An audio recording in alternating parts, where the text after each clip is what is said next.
सिरोही में आया हुआ प्रत्याशी नहीं चाहिए, जाया हुआ प्रत्याशी, यहाँ किया जाया जन्मा चाहिए। यह नारा दिया था हेमंत पुरोहित ने। सिरोही की लोकल भाषा में नी छाइस तो आयोड़ो, सिरोही मांगे जायोड़ो। विधानसभा चुनाव में नारा दिया था हेमंत पुरोहित ने। बागी होकर चुनाव लड़े भाजपा से ओटाराम देवासी के खिलाफ। ओटाराम देवासी मूलतः पाली जिले के मुंडारा के रहने वाले हैं, लेकिन सिरोही में 2008 से लगातार चुनाव लड़ रहे हैं। 8 और 13 में विधायक बने थे, 23 में भी बने, 18 में चुनाव नहीं जीत पाए थे। हेमंत पुरोहित मिलने पहुंचे भोपा जी ओटाराम देवासी से जयपुर और कहा भूल चूक लेनी देनी, अब आगे मिलके चलते हैं। हेमंत पुरोहित से जब बात की, फोटोज देखें तो उन्होंने कहा कि वो पुरानी बातें हो चुकी, भोपा जी अब विधायक हैं और उनका स्वास्थ्य ठीक नहीं है, लिहाजा कटसी के नाते उनसे मिलने आया हूं, मूलतः भाजपा का हूं। ऐसे में लगता है फिर यहां से उनकी मुलाकात होती है मुख्यमंत्री भजनलाल शर्मा से उदयपुर में, और मुलाकात होती है प्रदेश अध्यक्ष सीपी जोशी से भी। तो क्या हेमंत पुरोहित, जो कि वक्तृत्व कला के एक माहिर खिलाड़ी हैं स्थानीय स्तर पर सिरोही में खास करके, क्या वापस भाजपा में आ सकते हैं? क्या होगा सिरोही में भाजपा से निष्कासित किए गए मांगू सिंह बावली का? लाल सिंह राठौड़ क्या सोच रहे हैं? वैभव गहलोत और उनके साथ चल रहे रतन देवासी विधानसभा चुनाव में दिसावर में वोट बटोरने गए हैं। अशोक गहलोत भी साथ हैं। कांग्रेस का दिसावर में पहली बार अलग तरीके का कैंपेन हो रहा है। इनसे क्या असर पड़ेगा जालोर सिरोही की सीट पे, आज बात करेंगे। नमस्कार, मैं प्रदीप हूं, आप थिंक 360 देख रहे हैं। जालोर सिरोही की सीट हॉट हो गई है, वजह है वैभव गहलोत। वैभव गहलोत अशोक गहलोत के सुपुत्र हैं, उनके आरसीए के अध्यक्ष रह चुके हैं। घोटाले का आरोप लगाते हुए भाजपा ने जब ताला वाला बंद करने की कार्रवाई की तो इस्तीफा दे दिया है। ईडी के मामले में उनमें एक जांच चल रही है, एक बार बुलाए जा चुके हैं, उन पे किरोड़ी लाल मीणा आरोप लगा चुके हैं, तमाम चीजें। दूसरी ओर लुम्बाराम चौधरी हैं, तो अब उम्रदराज नेता जो कि भाजपा में बिना किसी पॉलिटिकल पारिवारिक लेगेसी के आए हुए और दूसरा परिवार के माध्यम से आए हुए वैभव गहलोत के बीच मुकाबला है। लेकिन वैभव गहलोत का डिजिटल कैंपेन बड़ा शानदार चल रहा है। वैभव गहलोत ने जिस तरीके की बातें कही हैं वो सिरोही को लेके उन्होंने बात की है। लुम्बाराम चौधरी अभी भी प्रधानमंत्री नरेंद्र मोदी, राम मंदिर और उसी पे अटके हैं। तो मुद्दे का जो चुनाव है, वैभव गहलोत अब नब्ज पकड़ते जा रहे हैं जालोर सिरोही की धीरे धीरे। कास्ट इक्वेशन पे उनकी टीम जो काम कर रही है, जिसमें धर्मेंद्र राठौड़ काम कर रहे हैं या पुखराज पाराशर बिल्कुल साइलेंट हैं। सबसे बड़े 2 वोट बैंक राजपूत समाज के लिए धर्मेंद्र राठौड़ और हेम सिंह शेखावत लगे पड़े हैं। समरजीत सिंह मौन रह के काम कर रहे हैं। दूसरी ओर जो सबसे बड़ा वोट बैंक है देवासी समाज, उसके एक नेता जिनका स्वास्थ्य ठीक नहीं है, उनसे वैभव गहलोत तत्काल मिलने पहुंचे और लुम्बाराम चौधरी उनका स्वास्थ्य ठीक नहीं होने के सप्ताहों बाद, लंबे समय बाद पहुंचे हैं। वो पहले कैंपेन कर रहे थे। ओटाराम देवासी अब स्वास्थ्य लाभ ले रहे हैं, और अगर उनका जैसे हार्ट का ऑपरेशन हुआ है उसी हिसाब से अगर वो लंबा स्वास्थ्य लाभ लेंगे तो फिर देवासी वोट बैंक जो है उनको मनुहार कौन करेगा? और अगर ये मनुहार बिना मारवाड़ गोडवाड़ में फिर मामला चलता नहीं। तो लुम्बाराम चौधरी फिलहाल भाजपा में जितनी मजबूत स्थिति में बताए जा रहे हैं उतने नजर नहीं आ रहे हैं। तो वैभव गहलोत के सामने भी कई तरह के संकट हैं। जालोर सिरोही जो कि अलग तरीके का लोकसभा क्षेत्र है, भाजपा इस लोकसभा क्षेत्र को 20 साल से लगातार जीत रही है। एंटी इनकम्बेंसी है बीजेपी की। साथ ही जो सबसे बड़ी समस्या भाजपा के लिए वो है जिला संगठन।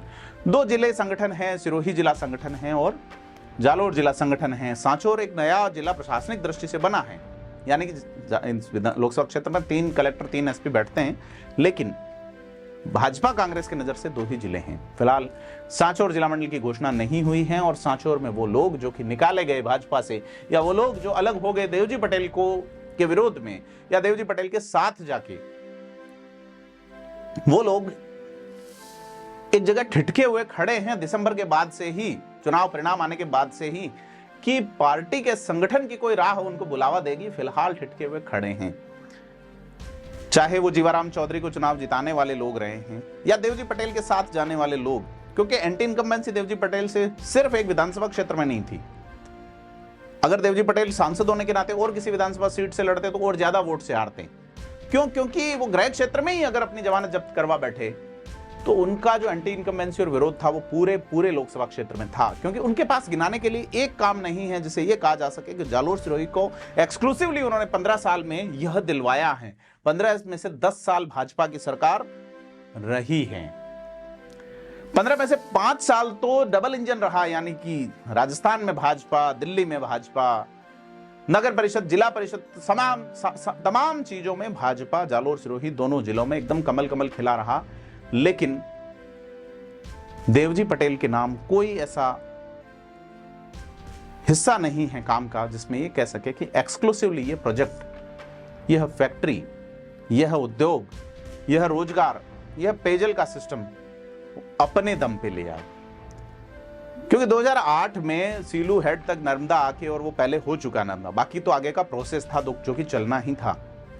ऐसे में देवजी पटेल किनारे किए गए, और देवजी पटेल चूंकि व्यवसायी आदमी है, वापस व्यवसाय में लग सकते हैं, लेकिन उनके साथ जो लोग लगे भाजपा के नाम पे, वो ठिठके हुए खड़े हैं कि क्या उन्हें कोई जिम्मेदारी दी जाएगी। मेरी भाजपा के एक नेता से बात हो रही थी, वो कह रहे हैं कि जो जाति वर्ग वाले नेता हैं उनको, श्रवण सिंह राव जो कि हमारे जिलाध्यक्ष हैं, उन्होंने इस तरीके से काम में एडजस्ट किया है चुनाव के लिए कि उनके पास पब्लिक अटैचमेंट करने को कुछ नहीं रह पाए। क्योंकि श्रवण सिंह राव का जो जुमला वायरल हुआ था वो ये था, कड़बी मुक्त जालोर।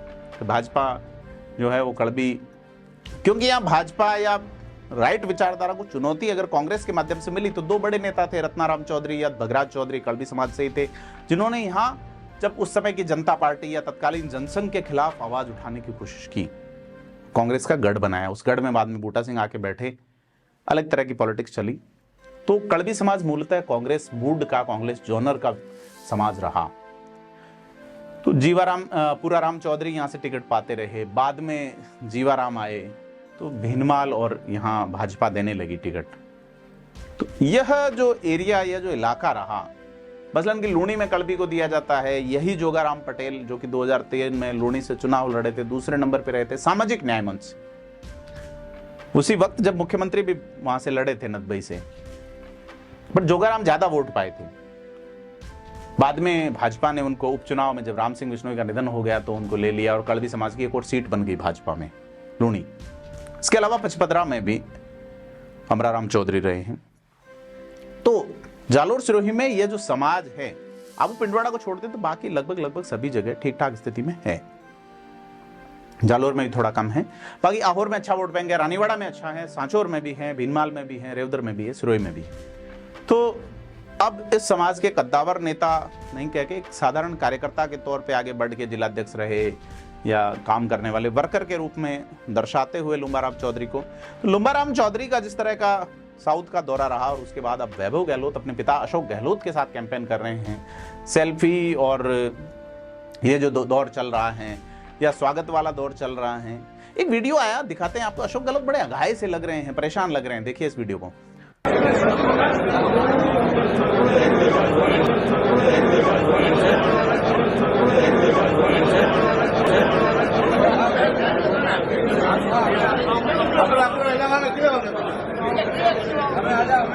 तो देखा आपने छोटे से वीडियो में अशोक गहलोत कैसे परेशान से लग रहे हैं कि उनको जैसे माला पहनाई जा रही है, शॉल पहनाया जा रहा, तो किस तरीके से वो उसे सम्मान दे रहे हैं। खैर, सम्मान को आप इन्वर्टेड में देखिएगा। तो यह सीट जो है ये आसान नहीं है भाजपा कांग्रेस दोनों ही के लिए, तब जबकि लाल सिंह राठौड़ जो कि कांग्रेस के नेता हैं और ताल ठोक रहे हैं, वो अब अपनी एक प्लानिंग में किस तरीके से जुटे हैं। जिस तरह से हमारी लास्ट उनसे बात हुई तो उन्होंने कहा कि कुछ होगा, नया होगा और प्रभावी होगा।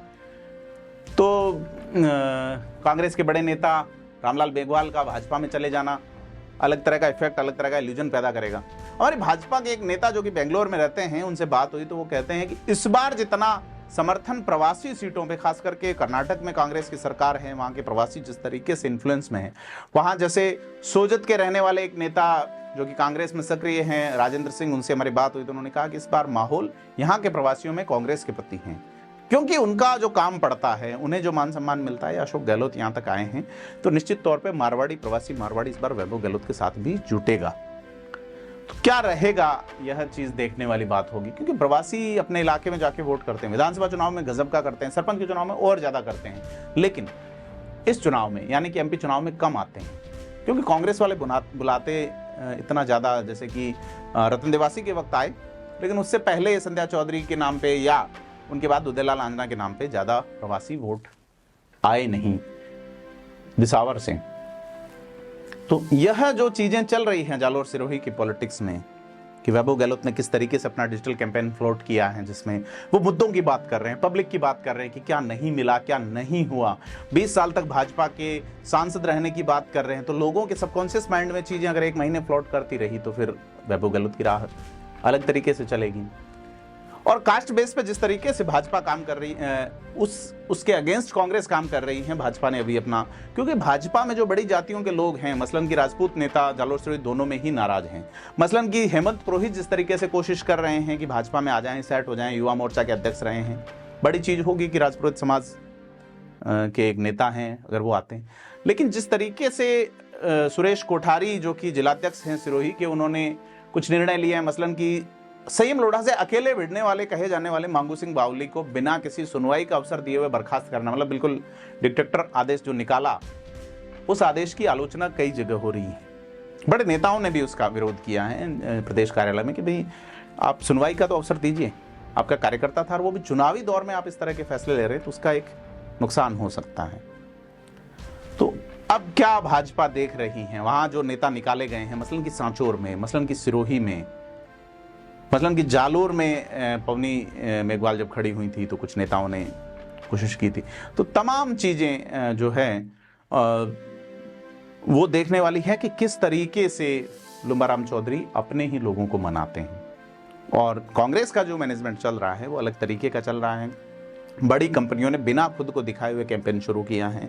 लुम्बाराम चौधरी जो कि प्रधानमंत्री नरेंद्र मोदी को लेके चल रहे हैं या राम मंदिर वाली लहर को लेके चल रहे हैं, क्या इस चुनाव को इसी बेस पे जीत पाएंगे, बड़ा सवाल है। दूसरी ओर कांग्रेस जो है वो अलग तरीके से काम कर रही है।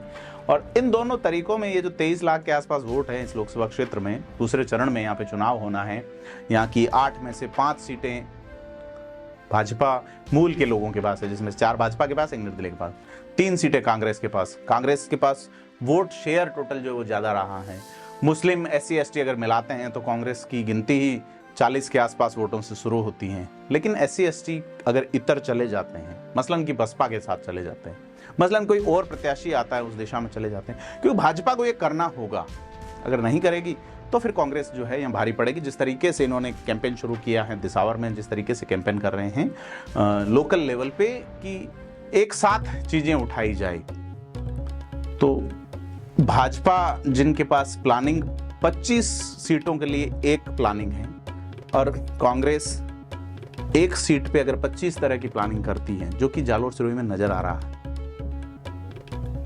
क्या रहेगा परिणाम, आपको क्या लगता है हमें कमेंट करके बताएं और वीडियो को लाइक शेयर सब्सक्राइब जरूर करें।